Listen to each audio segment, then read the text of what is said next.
All right. Hello, everyone. I'm Collin Strajack, aka Modern Day Overthinker. Just wanted to introduce myself first before I answer questions. I have been dealing with OCD, obsessive compulsive disorder, for over 15 years now. So since I was about 13 or 14, I'm 31 now. Can't remember my age today. Um, So you'll bear with me. I'm a little nervous here. I haven't done a live by myself in a long time. It's actually somewhat of a fear of mine to be on camera. So me doing this is an exposure. So I'm going to take some questions, ones that I am able to answer. I am not a licensed therapist. I am merely someone who has dealt with OCD and who is someone who struggles with it still on a day-to-day basis, and I'm just trying to get better. I'm currently in therapy right now, exposure response prevention therapy, which is the gold standard method for obsessive compulsive disorder. And currently working with a therapist on a weekly basis, actually through NoCD. I'm a very big advocate for NoCD and what they're doing, and that's why I'm here today to help anyone else out any way I can, because I am an advocate myself. I put my ad for my channel for basically, I'm on all social media outlets. Modern Day Overthinker is a podcast and a brand specializing in mental health awareness, positivity, and just overall self growth and improvement. Uh, So let me take a look at some of these questions here. We've already got quite a few questions. I had some before I even went live. So we'll start with this question here.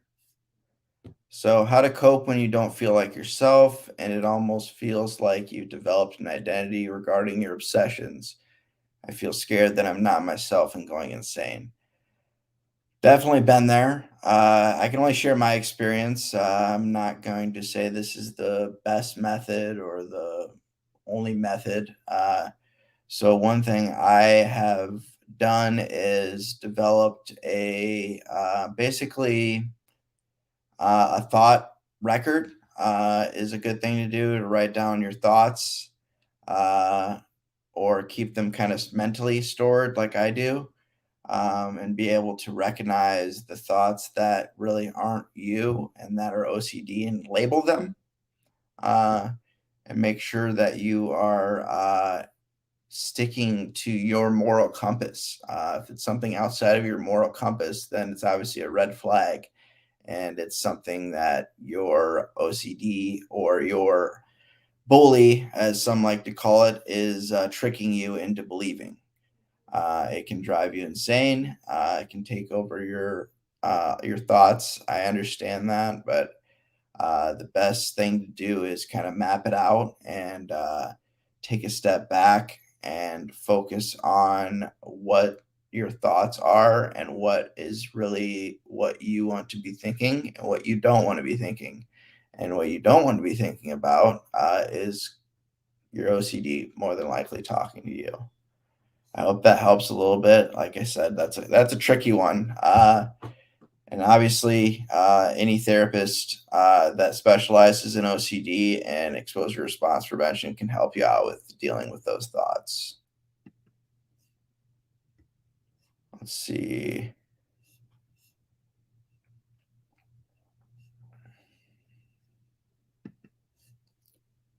How is it ever possible to deal when the anxiety is so painful? Uh, my experience, when I have really bad anxiety, I usually try to stay busy, stay focused on things that are productive. It can be something as simple as I've said this a million times because somebody said it to me. Be something simple like taking the trash out, doing your dishes, something that makes you feel better and like you're being a productive person. and kind of giving yourself a pat on the back just for taking care of things while you're still going through your anxiety episode. Um, Breathing, checking your breathing, making sure you're breathing, very important as well. I've tried mindful meditation and just taking a step back and trying to just let things be and watching your breathing. That helps. But it is stressful. I can't argue with that. I can't tell you otherwise. It's not easy, but staying busy and staying focused and not just sitting in it and letting it take over, you're giving it more power when you do things like that. So hold on a second here. I'm getting messages from the good people at No CD here.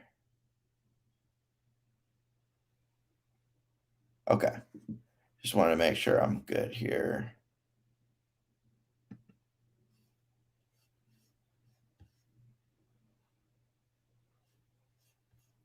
Yes, breathing does work.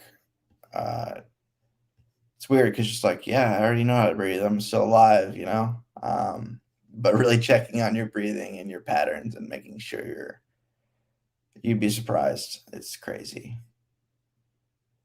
All right. Sorry, I got a lot of questions here, so I'm just trying to find one that I can answer. I'm trying to only answer the questions that I really can offer my insight on.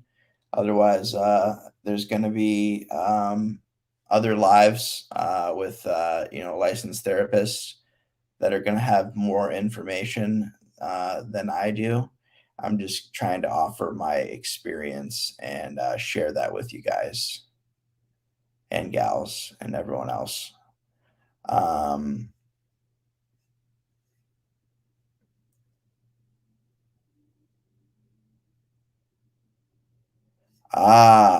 I'm seeing some relationship OCD stuff going on. I have dealt with that myself, obsessing over relationships. Let's see. I'll just do this one. This is a straightforward ROCD. So relationship OCD is what I assume you're talking about. It's a tough one. I have obsessed over my last relationship for the last 10 months. And while I was in it, I was obsessed over it too. It was like, oh, is this the right one? Is this the right person? Is this, am I doing the right, am I being the best partner? Things like that. And biggest thing to do is keep that communication going with your partner, and being able to be open with them and sharing with them that when you're having these types of thoughts, being with somebody that understands that you have a disorder and that you do obsess over these things, even though you don't want to. I've heard about some people who don't really fully understand OCD, so that when you tell them things like that that you're dealing with, they don't really fully comprehend it, and then they may end the relationship. And I know that's a fear, but the thing is to get them educated on OCD and understanding it as well. There are plenty of options on YouTube to about relationship OCD. I should dig into them myself. It's something I'm trying to dig into with my therapist because I still question because I actually ended my own relationship and I still question whether I did the right thing or not. It's crazy. I hate to say the word crazy, but it's just I don't mean that in a negative way. It's a lot to deal with. I understand.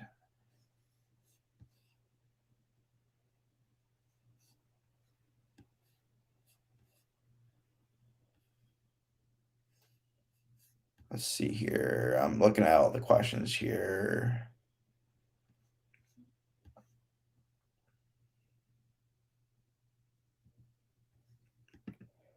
Okay, so this is a good question. How much of a difference did the small steps in ERP make, like fighting less fearful or difficult compulsions? I am not at the bigger ones yet. So, what I have learned is basically when I started with my therapist, we built a hierarchy and had a hierarchy of different fears and started at the bottom of that pyramid and kind of worked our way up. We're working our way up to the scarier stuff. So starting with those small steps and getting those small wins and building those up, that's going to build your confidence up and help you really be prepared and more confident for big, scary, those scary obsessions and compulsions that you are going to deal with and face head on in ERP once you get higher up your hierarchy. So, yes, to answer your question, the small steps are very, very important because they let you know that you can do this, and the small wins really do build self confidence and help you to move forward to those bigger ones that are a little more difficult. All right.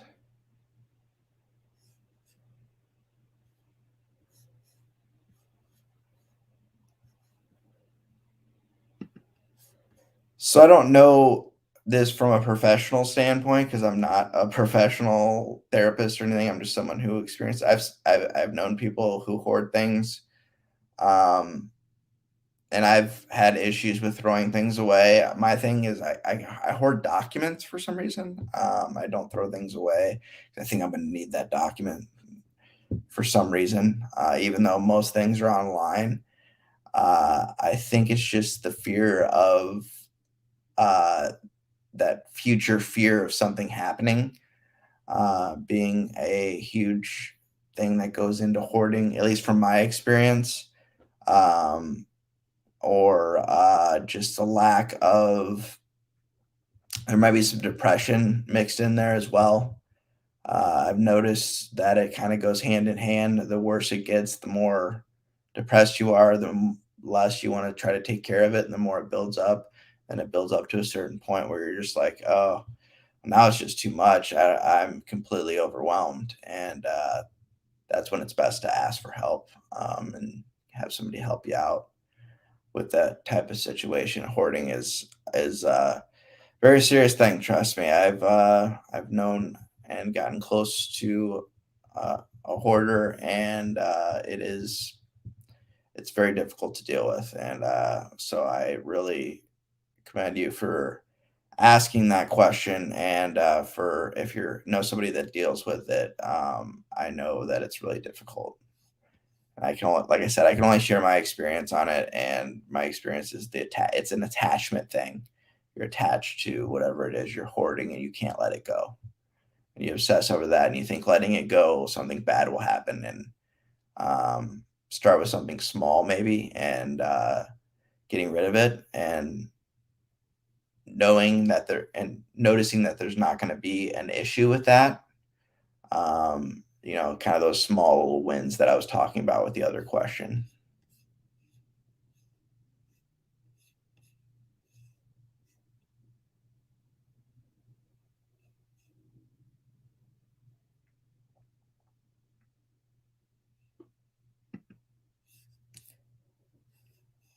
So, as a mom, how do you suggest I help when my 15-year-old is having an episode? Should I let him take it out or insist he move on? Um, I assume by take it out you mean do the compulsions over and over again. Can you confirm that for me?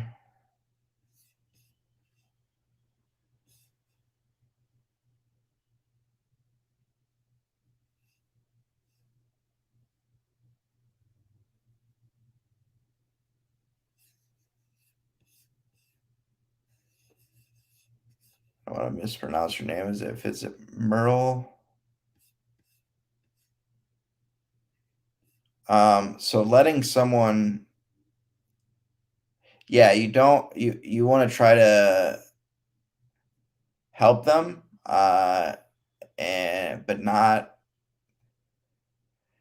It's a tricky one, but you want to. ask them what's going on and what they're thinking and why they're doing this so they can kind of understand why they're doing the compulsions and what the fear behind that compulsion is so they can differentiate the two.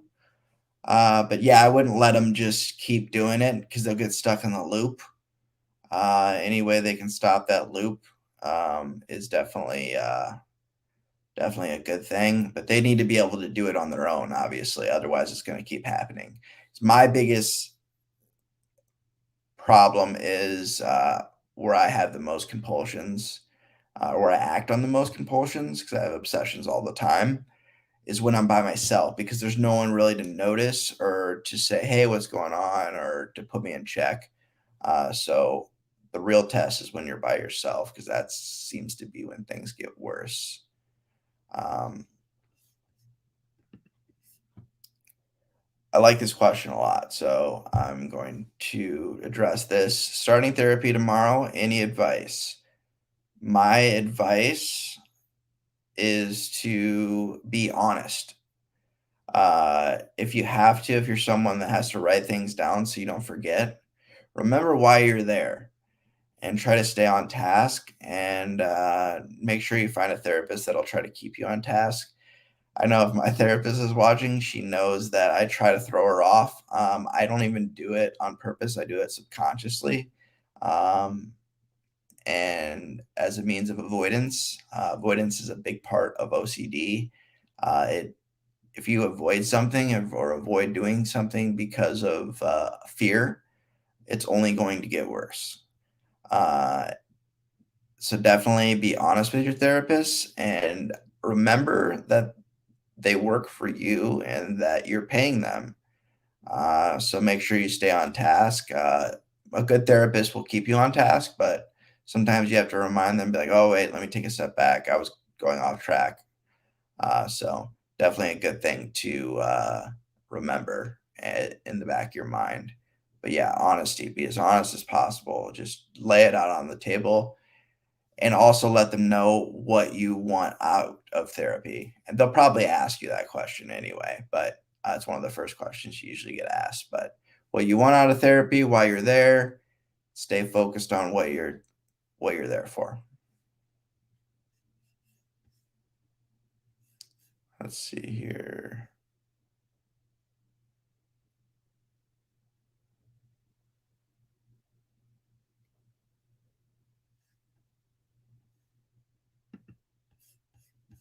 Okay.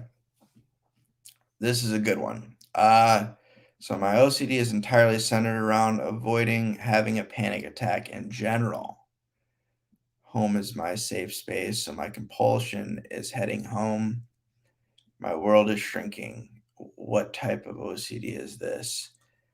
As far as a subtype, I don't know what specific subtype you fall into, but to me, that I mean, it matters, but it's not as important as addressing the main problem, which is your fear of having a panic attack or your fear of possibly having a panic attack.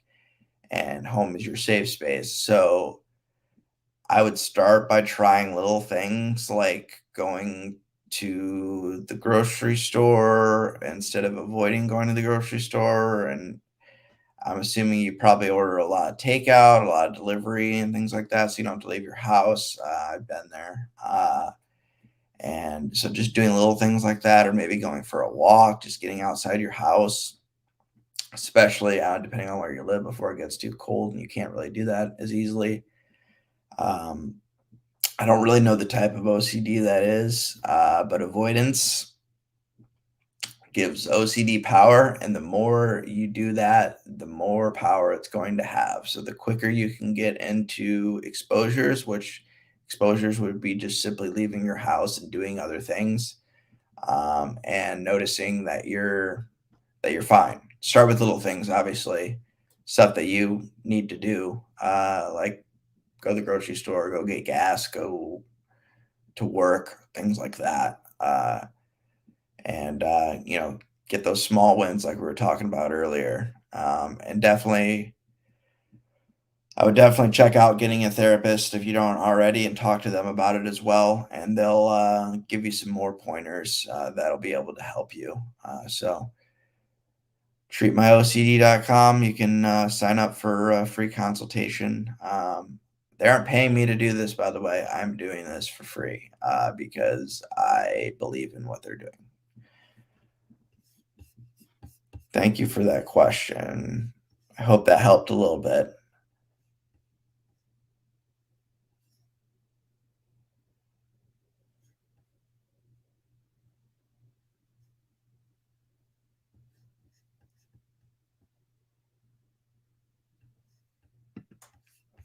My brother is having panic attacks when he doesn't get an answer correct when doing his homework. I recently got vaccinated. Should find a therapist or should disown him. Whoa. That's pretty serious. Don't disown him. Um, and doesn't get an answer correct when doing his homework. I recently got a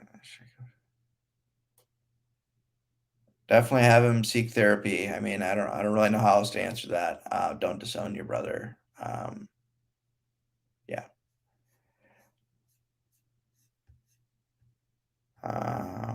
Moving on here.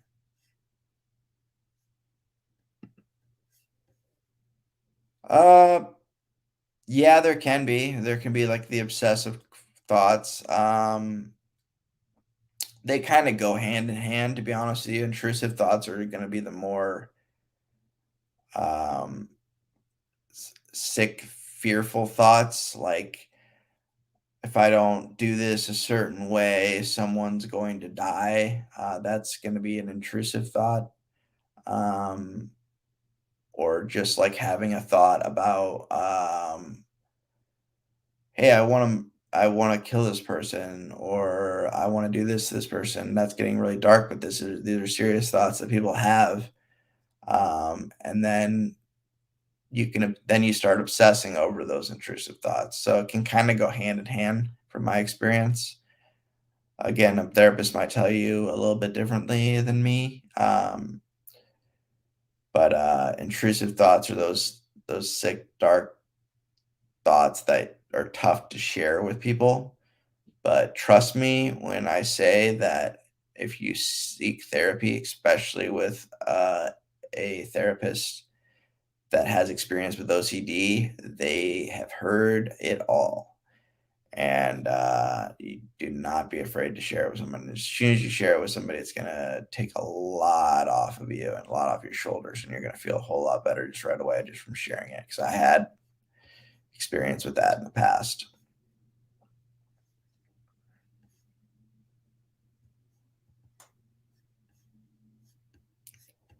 Let's see here.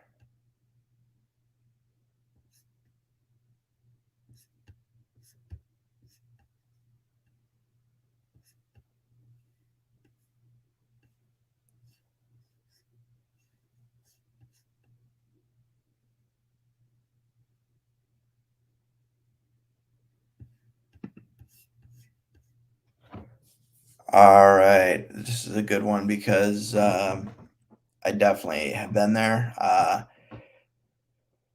So about 10 years ago, I started having intrusive thoughts, very disgusting sexual thoughts about people I did not want to have sex with.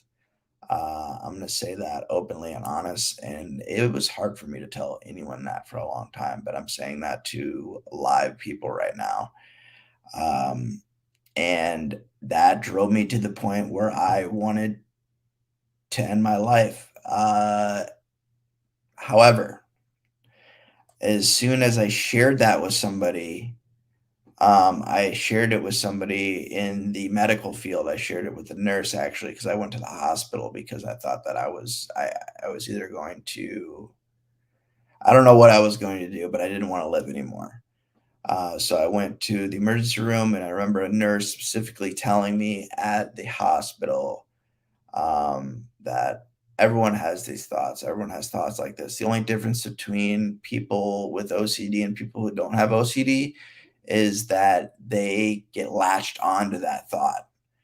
And it's not just a regular, just not, it doesn't just fly by and in and out like, oh, that was weird. And then they keep going. We get attached to these thoughts and we say, oh, this must be a problem since I'm thinking about this.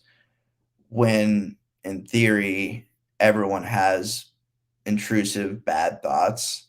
It's just we recognize them and then we immediately throw up these red flags and think that there's something wrong with us because of it. So my recommendation is to share it with those intrusive thoughts, as bad as they are, with either someone that really understands OCD, like a licensed therapist, or someone that you love and that cares about you no matter what. That is my recommendation there.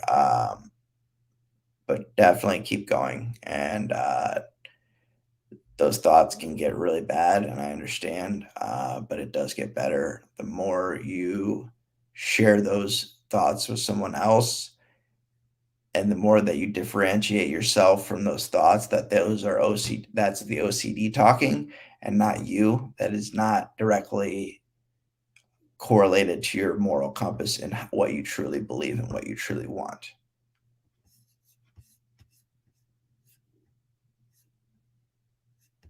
All right, here.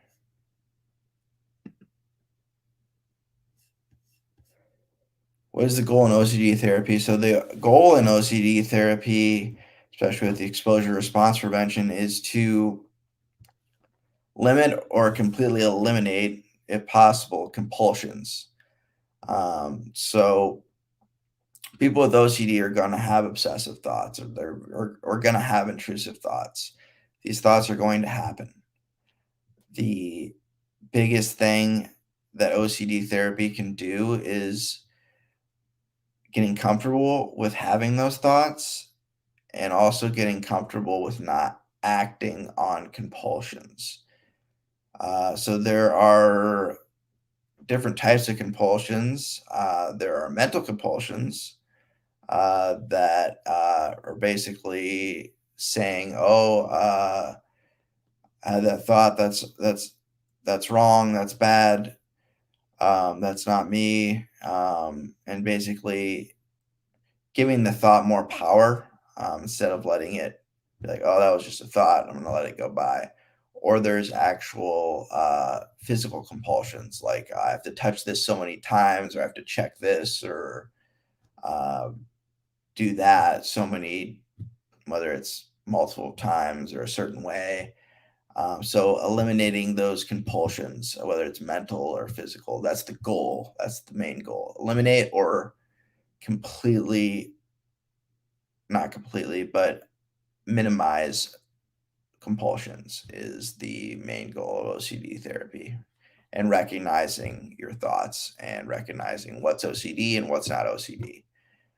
What is truly your belief and what you truly want to be thinking about, and what your mind is just thinking about and doing it on its own. And realizing that you don't have control over your thoughts, but you do have control over how you act on those thoughts and how you recognize those thoughts and how much power you give to those thoughts.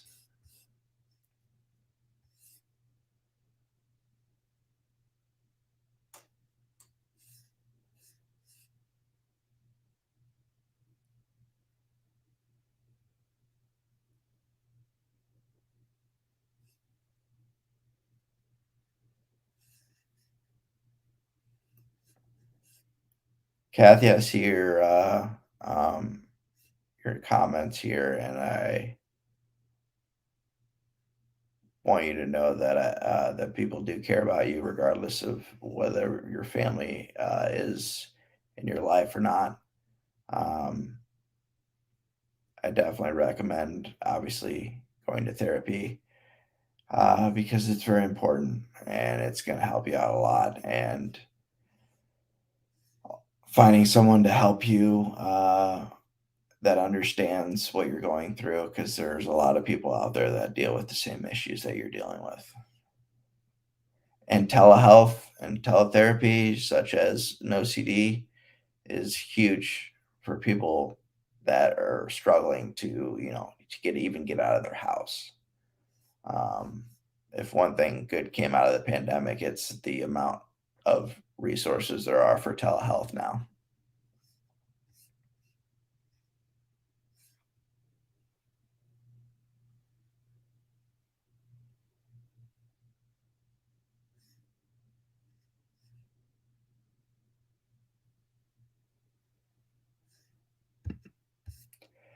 All right, James. This is a tough one, but I'm gonna see if I can offer any insight. Pure OCD theme about the topic of depression. I can never think about the future or feel motivated because I'm always checking my emotions and getting triggered.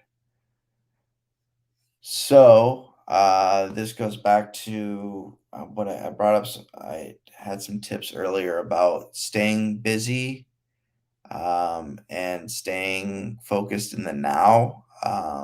The less idle time you have, the better when you're dealing with this type of theme. Because depression feeds off of you not doing anything. So does OCD, actually, sometimes, depending on the situation. But in this case, I would definitely recommend giving somebody a call that you haven't talked to in a while. It's something I do, going for a walk,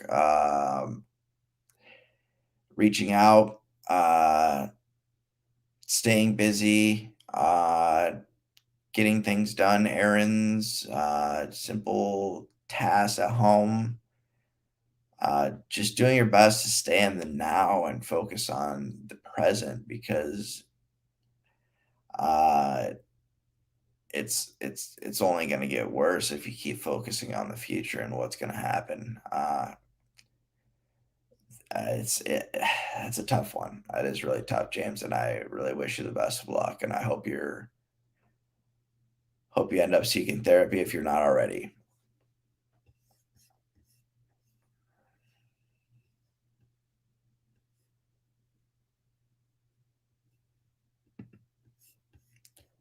Should I worry when the thoughts don't cause distressing anxiety? No.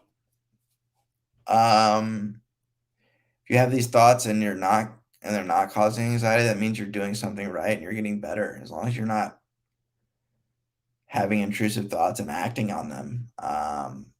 If you're not distressing, if you just recognize that, oh, that's a bad thought, okay, and then just keep going, you're doing great. If it's not causing distressing anxiety, you're in. I am a little bit envious of you because I my thoughts can cause distressing anxiety. So nothing wrong with you. You're actually doing really well.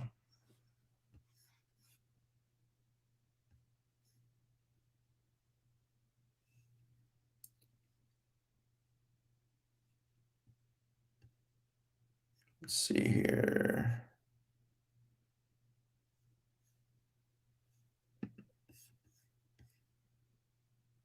Okay. I know I already answered a question from you, Cassandra, but this is a very good question, and I know other people will relate to it.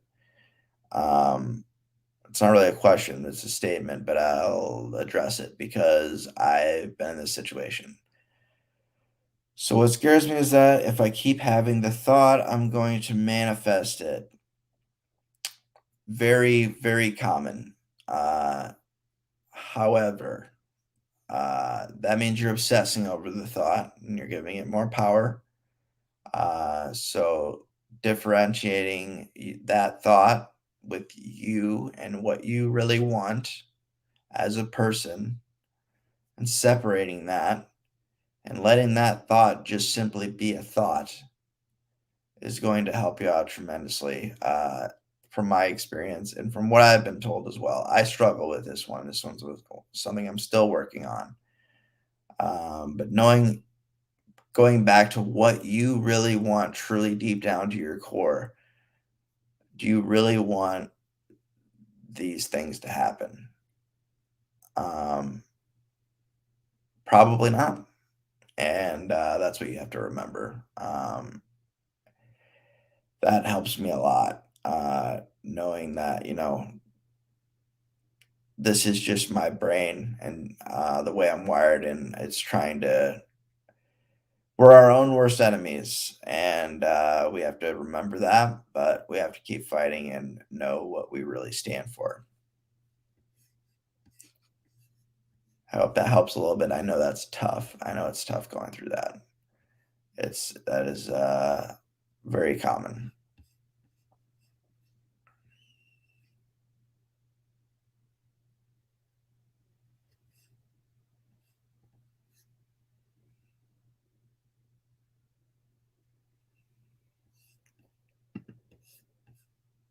Okay.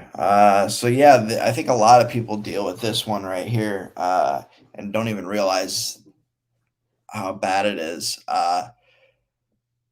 So I'll read it off here. I feel that my perfectionism OCD affects my self esteem as I am picking out flaws of myself, and I constantly compare myself to others and feel inferior to others. Is there anything you can recommend? So, uh,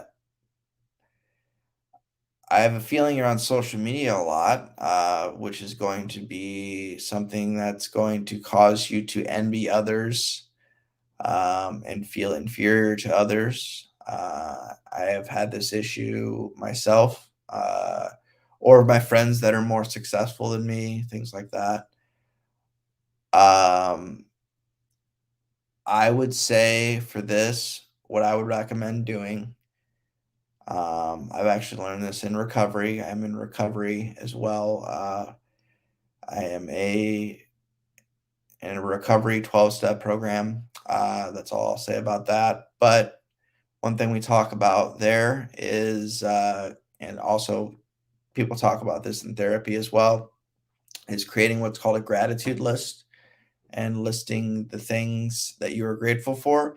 Also, I would also recommend writing down everything that you can think about yourself that is positive and having that list handy so you can remind yourself, hey, I am actually really good at this. I am a good listener. I care about people. I'm loving. I'm compassionate. And having and remembering those things and having that on a list or even putting it on your phone in notes will help you a lot with that perfectionism. And also, you got to realize that no one is perfect. Um, and I know it's easier said than done. Um, I think we all deal with this to a certain extent, but not being so hard on yourself. Talking to people that look up to you or that care about you um, can help with that self esteem as well. Um, and maybe having someone help you with that list of your assets or your positive things about yourself and asking other people to help you with that.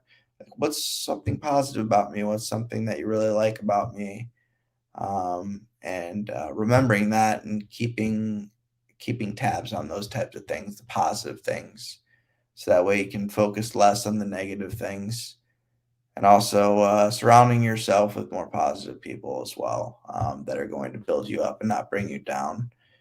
Very cliche, but a lot of cliches I've learned as I get older are very true. Let's see what else we got here.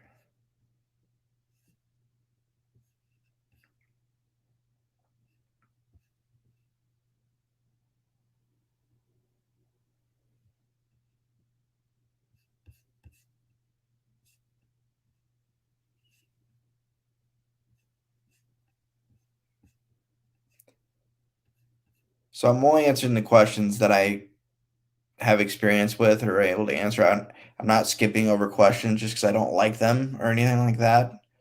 I just don't have much experience on certain subjects.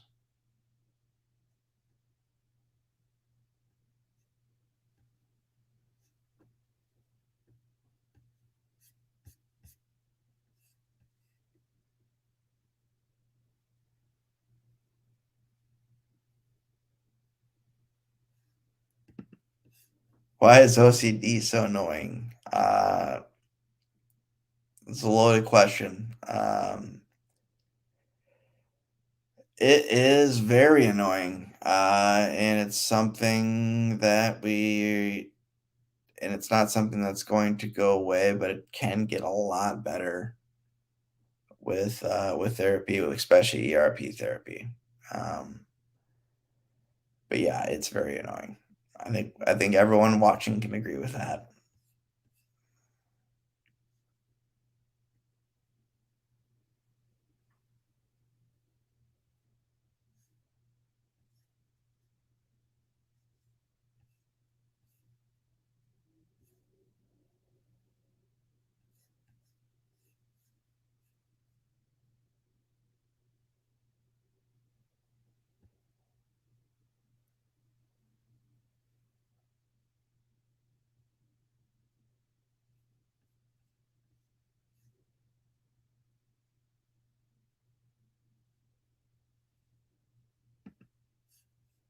Can ROCD fluctuate? Why am I not bothered by the thoughts anymore? Does that mean it's true? No, it does not mean it's true. It means that you are getting better with dealing with the thoughts.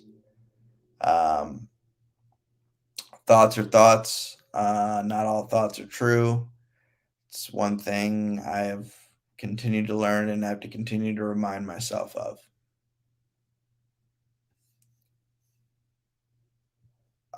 Not going to post this question, but I want Matthew to know that your past does not define you. And I am not going to be a person that's going to put you on blast or going to do anything to stop you from moving forward with your life and trying to get better.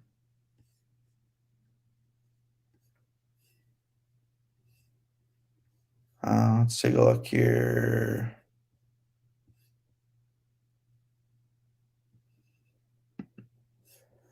I've seen this, I've heard about this with other people too. Officially diagnosed with harm OCD.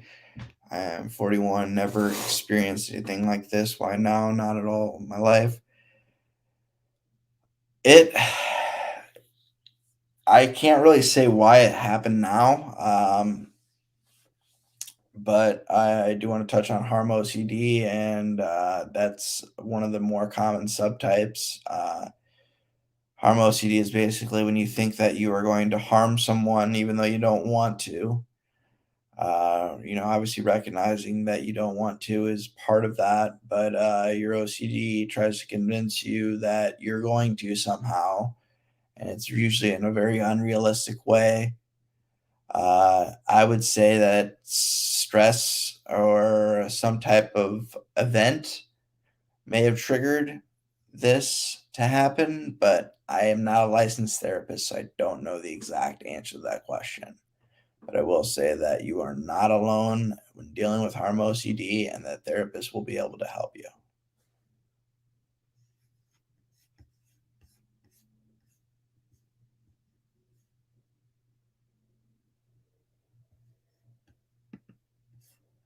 Think recovery to OCD is like jumping into the unknown and wait for the best and work on yourself at the same time. It is. Uh, Fear of the unknown is tricky, and you'll be able to. Sorry, a message came in at the same time, and I got distracted. I think I have ADD too. No, I'm just kidding. I don't know. I've had it brought up before, but I think recovery to OCD is like jumping into the unknown. It is, but it's good for you. It's the right thing to do. It's scary. That's the problem. Is like we're doing the exact thing our brain is telling us not to do, but we have to keep doing that and break the cycle. It's all about breaking that cycle so you don't keep doing compulsions, so that you can give take OCD's control and power away from your life. And that is what it's all about.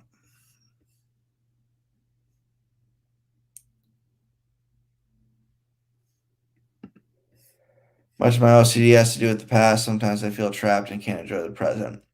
I can definitely relate to this. Still deal with that on the day-to-day basis. Like I was saying earlier to a comment that I didn't post, just because I didn't wanna cause any problems, with some other people that may be in the room. Yeah, this is a tough one. However, you have to realize that you cannot change the past, you can only change what you're doing now, and you can only focus on what you are doing to make things better. If you're regretting something in your past, that's probably what's going on more than likely, just speculating. Um, but the more you focus on it and obsess over it, the worse it's gonna get, like I said, with other things, and, I would try to find somebody to talk to about that and what those specific things are in your past that you continue to look back on, you continue to obsess about, because there may be more to it than just the obsession itself.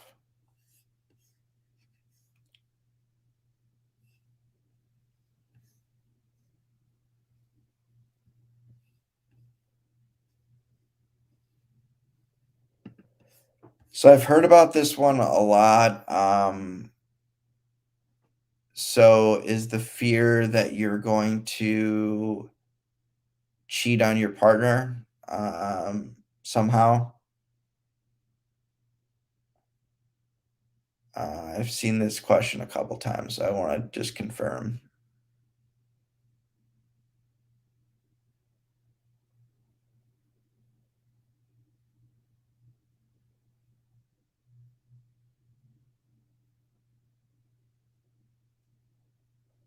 What I'm getting from this question is that this person has a fear of cheating on their significant other, and they obsess over that, and they think that they're going to do it, even though they don't want to.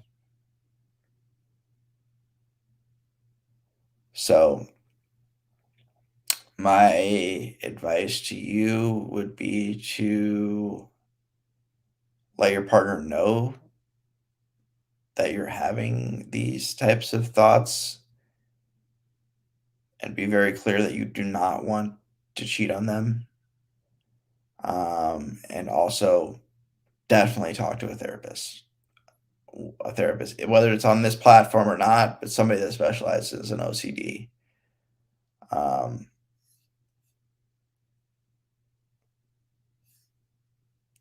yeah, definitely recommend the support groups that OCD has. There's tons of them. Download the app if you haven't already. It is just ridiculous how much they have on there for resources.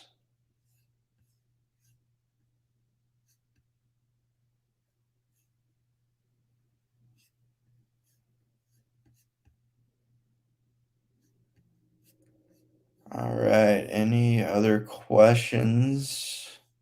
Still have a little bit of time left here.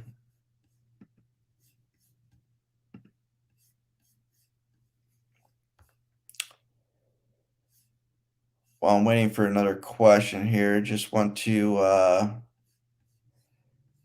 give a shameless plug. I am a mental health advocate and also trying to spread more positivity online and then throughout the world. And you can find me on social media at MD Overthinker, Instagram, Facebook, Twitter. Twitter, I don't really use as much as I used to, but I've been doing a lot of TikToks lately. Um, So yeah, give me a follow or just go to moderndayoverthinker.com. Everything's there. I have a podcast where we talk about different mental health issues or just talk about life in general with different artists and creative people. I got another question here. How hard is it to break out of the cycle and finally overcome the anxiety of your thoughts? I would say it would depend on how long it's been going on. the longer that you have been in this cycle, the harder it's going to be to overcome. That doesn't mean it's impossible to overcome. It's not impossible by any means.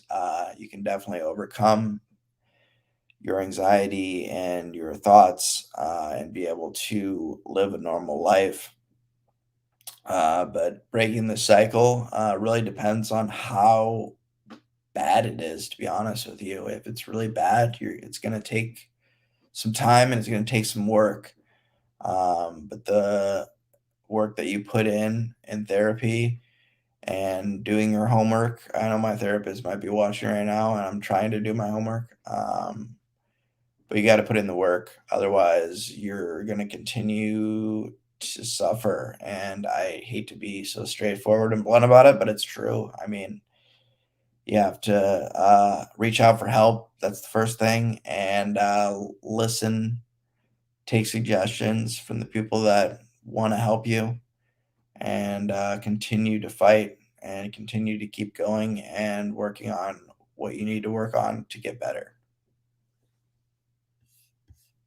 I hope that helps a little bit. I know it's kind of a pep talky-ish statement, but I hope that helps you a little bit because it can really depend on how long you've been in that cycle, but it can get better, but you have to put the work in, and it can be painful. Uh, can get worse before it gets better.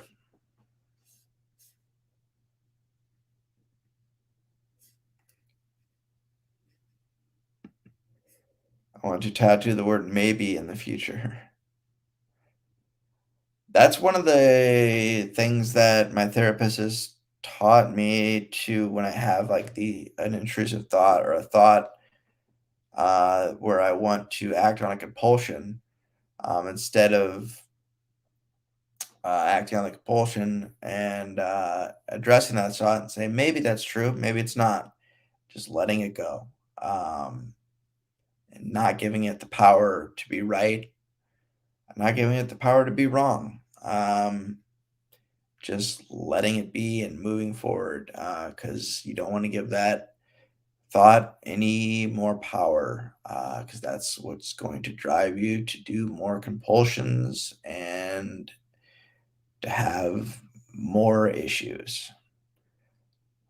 Looks like we're getting some more questions here.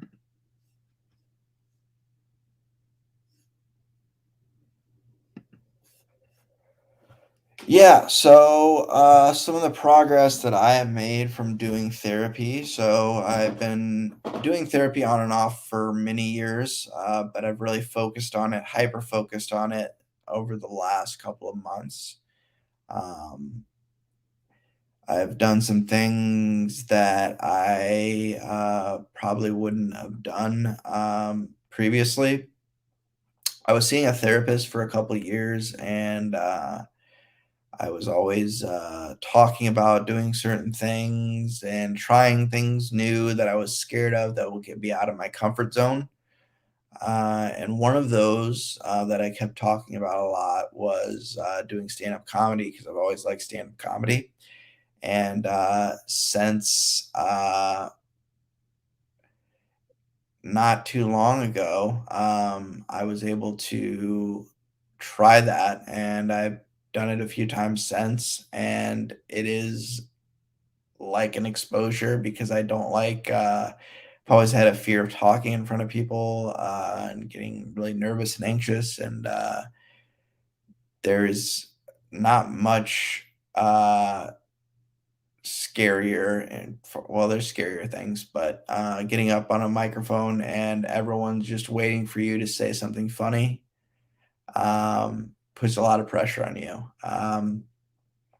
I've been able to since being in therapy, I've been able to, interact, with people I normally wouldn't interact with, that I was afraid to interact with because I thought that I might harm them, whether that was family members or friends or just people in the public. Because I deal a lot with harm OCD, where I think I'm going to hurt someone somehow. Um, so I'm able to not be confined in my house all the time like I used to be. I used to avoid doing a lot of certain things. I don't avoid things like I used to. I am able to get the things done that I need to get done. Normally on time, not always. I'm not perfect, but I've definitely gotten a lot better from facing my fears head on. One thing I used to obsess over is well, not obsess over, but be fearful about was being on camera like I am right now. If you would have asked me to do this a year ago, I probably wouldn't have wanted to do it, or it would have been tough. I probably would have tried to avoid this at all costs, and it's been very awesome to be able to share my story and experience with people, and I've been doing that more on. I avoided downloading TikTok for a long time, and I decided to download TikTok now. So now I'm posting TikTok videos and just sharing my experience, sharing my thoughts, sharing my vulnerable days. So I encourage you to check that out, mainly because I only have like 56 followers on TikTok or something like that. It's really bad, but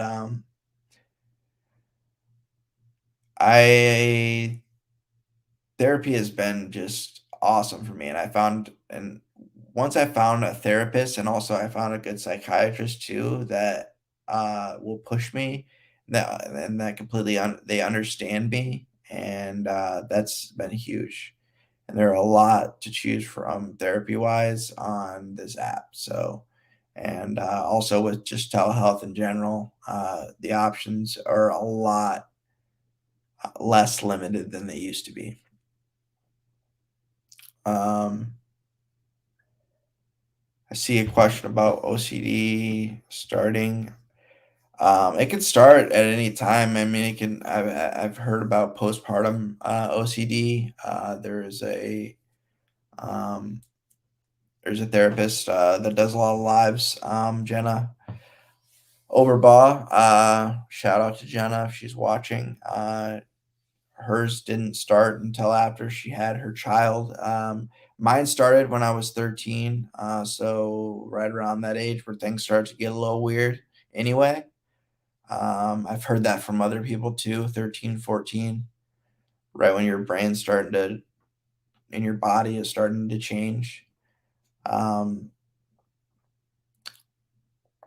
yeah, I mean, I've definitely heard different ages, but that's a common one. I know it kind of hit me out of nowhere, and that's what it seems to do to a lot of people. Um, Getting close to the time, I have to wrap up here, and I want to thank everybody for joining me and bearing with me. I'm not like I said, I'm not an expert. I'm just a person that struggles with OCD and has gotten better with dealing with OCD and dealing with anxiety. And I hope that you guys can get better too and learn to deal with this very serious mental illness. And if you continue to fight and continue to work on it and face those fears, things will get better. That is what I will leave you with. And feel free to message me on social media. My at is right below there. Like I said, I'm active on mostly Instagram and TikTok right now, as well as Facebook. But you can reach out to me there or moderndayoverthinker.com. There's an email. You can email me.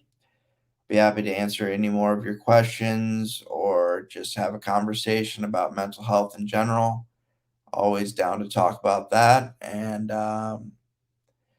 yeah, I hope everyone has a good evening, but I'm going to end the broadcast now, and I will probably be back on here. I think I'm going to be back here at the end of the month. So hope to see some familiar faces again and answer some more questions at the end of the month. But in the meantime, reach out to me if you have any questions or feedback or, want to tell me a joke, whatever you want. Hope everyone has a good night. Take care.